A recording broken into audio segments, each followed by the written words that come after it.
इधर आ जाएं, आ जाएं, आ जाएं। ये दिखाएं इनको। थोड़ा ऊपर से दिखाएं। ये आपको नज़र आ रहा है कि ना यहाँ पे वाइटिश सी अपीयरेंस बनी हुई है। मुंह खोलें, थोड़ा सा मुंह खोलें।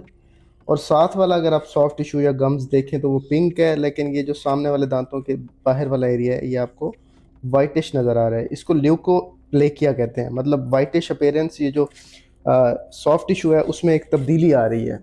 और ये क्यों आ रही है? क्योंकि ये पिछले 8 साल से यहाँ पे जो है ना नस्वार रख रहे हैं, स्नफ डिपिंग कर रहे हैं, जिसको नस्वार कहते हैं। नस्वार रखते हैं ना, तो नस्वार रखने से ये होता है कि ये आहिस्ता आहिस्ता तब्दीली आना शुरू हो जाती है इस सॉफ्ट टिश्यू के अंदर।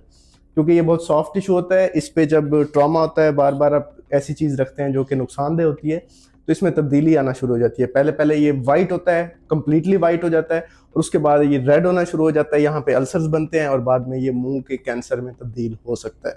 और ये एक समझें कि एक ऐसी तब्दीली आ चुकी है जो कि ऑलमोस्ट इरिवर्सिबल है।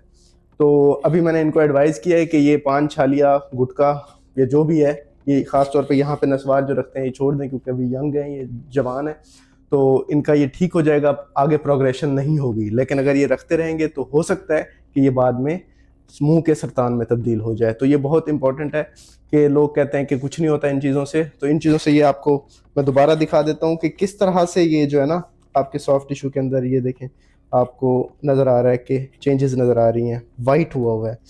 तो अभी भी इनको हम फॉलो अप पे रखेंगे, इनको चेकअप करते रहेंगे रेगुलर बेसिस पे, ताकि अगर कोई तब्दीली आ रही है, इनको कुछ हमने जो है सप्लीमेंट्स भी देने हैं ताकि इसको रिवर्स किया जा सके।